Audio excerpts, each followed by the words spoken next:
Buenos días, jóvenes. El día de hoy vamos a ver el tema de procesos internos, externos y el relieve. Comenzamos entonces. El primer término que vamos a tratar es el término de la geósfera. Se ha mencionado con anterioridad en otras clases, sin embargo, el día de hoy vamos a elaborar un poco más respecto de este.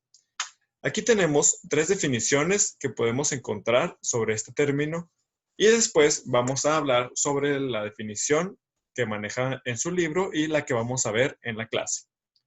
Muy bien, la geósfera puede tomarse como el nombre colectivo de la litosfera, la hidrosfera, la criósfera y la atmósfera. La litosfera se compone por la corteza terrestre y una porción del manto. La hidrosfera es todos los elementos de agua del planeta, puede ser en gases como en las nubes, en su estado líquido como el agua de los océanos, los ríos, los lagos, etc. Y el agua en su estado sólido, que la podemos encontrar en las montañas como nieve o en el polo norte y sur como hielo y el continente helado de la Antártica. La criósfera se refiere exclusivamente al polo norte y al polo sur, donde encontramos esta gran masa de agua congelada. Y la atmósfera se compone de los gases del planeta como el como el CO2 y como el oxígeno, que es lo que respiramos y lo que exhalamos. En la física aristotélica, el término se aplica a 4 lugares naturales esféricos anidados concéntricamente alrededor del centro de la Tierra. Estos lugares naturales estaban compuestos, según los antiguos griegos, por los 4 elementos que ellos consideraban eran los que formaban la vida. Es decir, el fuego, el agua, el aire y el viento. Perdón, el fuego, el agua, la tierra y el aire.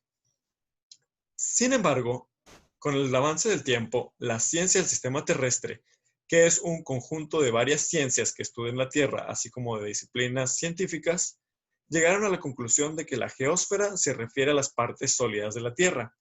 Sobre este concepto, más unas pequeñas modificaciones, es lo que vamos a considerar en su clase.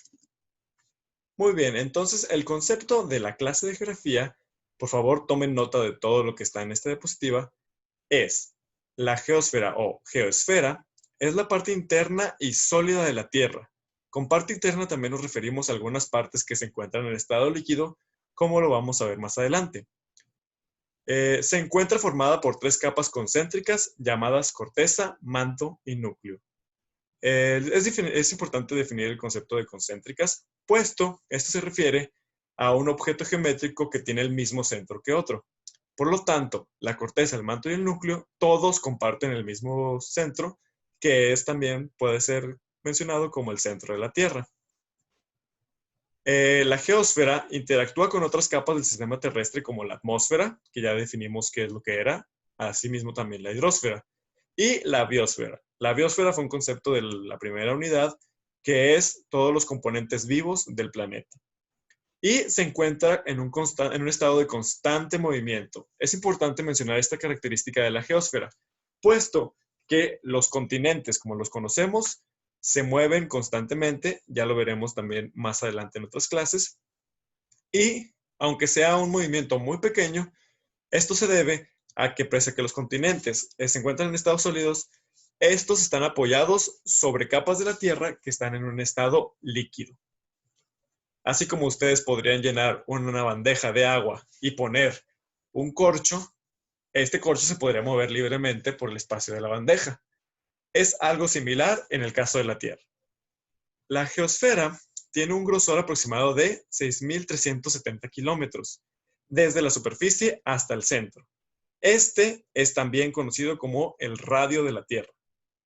Se sabe que en su mayoría la geosfera está compuesta por un 35% de hierro, 25% de oxígeno y un 18% de silicio. Estos son todos los componentes que se encuentran en mayor cantidad en el planeta. Muy bien. Ahora van a ver el siguiente video. Pueden encontrar el link en los comentarios de la clase de hoy. Por favor, cópienlo y péguenlo en su buscador en una pestaña diferente para que lo puedan visualizar. Una vez que acaben de ver el video, por favor, regresen a esta clase y continúen viendo el tema. Muy bien.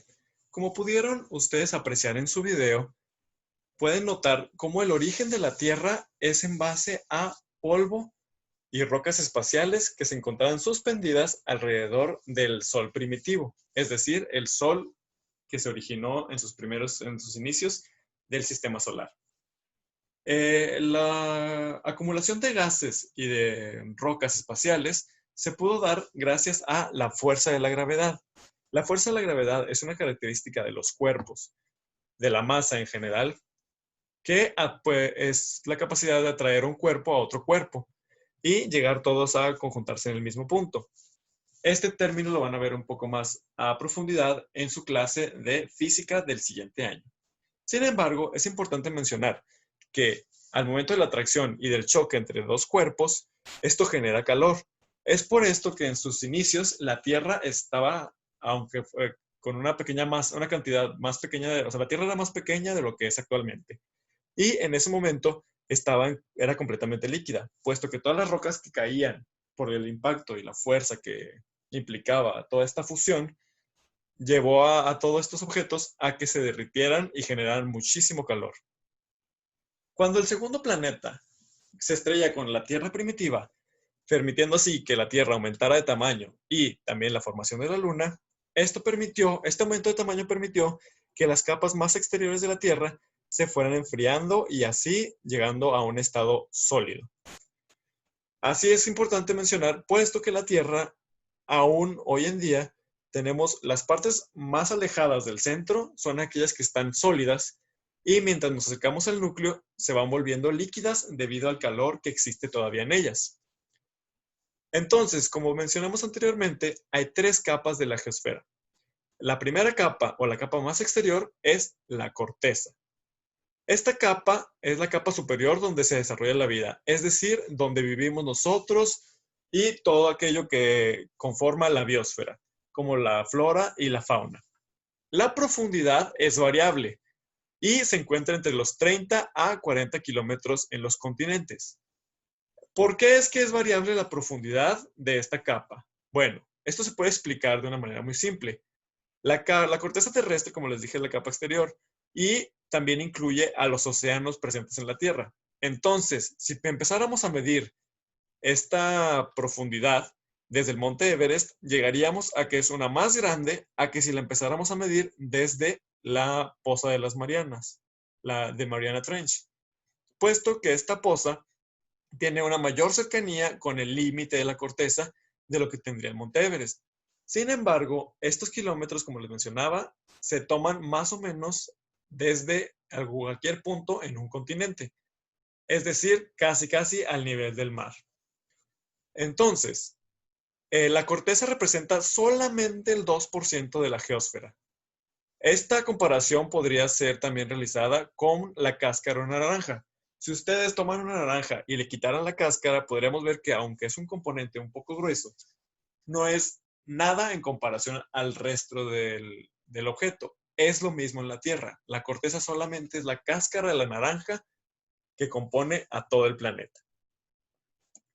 La segunda capa es el manto.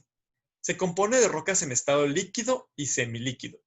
Tiene un espesor de casi 2.850 kilómetros, donde se encuentran elementos como magnesio, silicio y hierro. Como ya vimos, el silicio y el hierro son los que tienen mayor presencia en la Tierra y en esta capa misma. Esta capa constituye el 85% de la geosfera, es decir, es la capa más gruesa de las que vamos a hablar. Y también tiene una característica de dividirse entre el manto superior y el manto inferior. Porque el manto inferior se encuentra en un estado completamente líquido, como lo mencionamos aquí, puesto que las temperaturas de esta capa son muy altas. El manto superior está en un estado semilíquido, es decir, piensen ustedes como si tomaran un mazapán y lo empezaran a desmoronar. Algo así se encuentra en el estado del manto superior. El manto superior son todavía rocas que empiezan a aumentar su temperatura y que algunas ya están derritiéndose, otras todavía no. Entonces es como un montón de granos que se mueven ahí y que están suspendidos encima del manto inferior. Aquí es por esto que, como el manto es una capa en estado líquido, es por esto que podemos ver cómo los continentes se mueven encima de este mismo. puesto que son pedazos de roca sólida sobre roca líquida. Aquí quiero que se imaginen ustedes como si pudieran llenar un globo de alguna masa que no sea tan líquida como una gelatina y después lo cubrieran de chocolate sólido. Si ustedes apretaran un poco el globo que estamos hablando, el chocolate en la superficie se empezaría a resquebrajar y lo podríamos mover un poco. Mientras que el centro del globo aún estaría en un estado líquido como la Tierra. Es por eso que esta es la comparación que podemos tener más cercana a cómo se conforma este planeta. Finalmente, la última capa es el núcleo. En el núcleo encontramos altas presiones y temperaturas de hasta 6000 grados centígrados. Esta temperatura es comparable con un sol, con la superficie de un sol rojo, es decir, un sol más pequeño que el nuestro, que no brilla ni tiene tanto calor como el nuestro, pero aún así es importante mencionar, o sea, es relevante hacer la comparación de la temperatura que tenemos en el centro del planeta. Este tiene un espesor de 3.470 kilómetros, que representaría el 16% de la geósfera. Aquí encontramos más hierro y níquel que cualquier otro elemento en el planeta. Al igual que el manto, este se divide en dos partes. El núcleo externo, que es la capa más caliente de la Tierra, bueno, la segunda capa más caliente de la Tierra, y se encuentra en estado líquido, y el núcleo interno. En el núcleo interno encontramos los metales más pesados como el hierro y el níquel. Es casi una bola de únicamente estos dos elementos. Y pese a que está con la mayor temperatura del planeta, este núcleo es sólido, pero es sólido puesto que tiene una presión muy grande de todo el resto del planeta. Es decir, las temperaturas nos indicarían que el núcleo interno debería ser líquido, pero al estar tan presionado por los demás elementos de la Tierra, se vuelve sólido. Es un sólido súper caliente. Es importante mencionar que en estas capas se dividen de esta manera, puesto que existe un concepto de densidad que vamos a ver en la clase del día de mañana. Pero les adelanto un poquito. Los materiales más densos son los materiales que viajan más al centro de cualquier objeto que tenga gravedad. Es por eso que el hierro, un material muy denso en el planeta, es el que va directamente hacia el centro. Como les mencionaba, el día de mañana vamos a ver una pequeña actividad y hacer un pequeño experimento sobre cómo podemos determinar la densidad o cómo podemos observar la densidad, incluso ahí mismo con materiales de su casa. Muy bien, ahora vamos a hablar sobre los procesos que mencionamos al inicio de la clase. La Tierra es un sistema, es decir, todas sus partes interactúan y producen manifestaciones observables. Ya habíamos visto también la definición de un sistema, que es una cosa compuesta por diferentes elementos que se relacionan entre sí y logran hacer algo. Así la Tierra, todos sus elementos de los que hemos estado discutiendo aquí, tienen una relación, solamente se dividen para que sea más fácil analizarlas. Sin embargo, siempre son un todo y como un todo funcionan y tienen procesos que podemos ver diariamente. Los procesos internos son los encargados de crear las formas del relieve. El relieve es todo esto que se encuentra, todas estas imperfecciones que se encuentran a partir del nivel del mar, es decir, las montañas o incluso los barrancos y los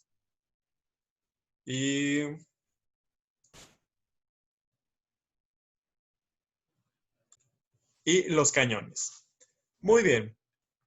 Entonces, así como la aparición de fracturas también en la corteza, nombradas placas tectónicas. Las placas tectónicas son estas fracturas que encontramos en la corteza terrestre que más tarde darían origen o sobre las cuales están apoyadas los continentes. Vamos a hablar también más de estas y el efecto que tienen el choque entre ellas.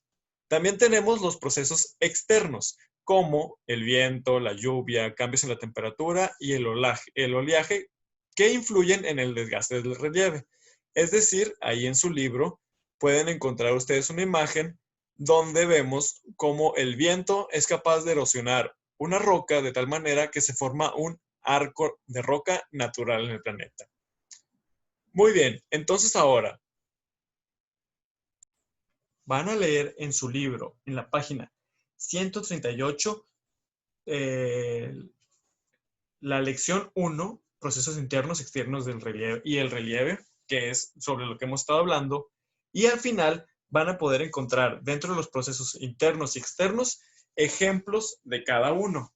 En su cuaderno van a anotar proceso interno y los ejemplos que manejan en el libro, así como algunos que a ustedes se les ocurra, así como también proceso externo y los ejemplos que vienen en el libro, así como los que también se les venga a la mente al momento de leerlos.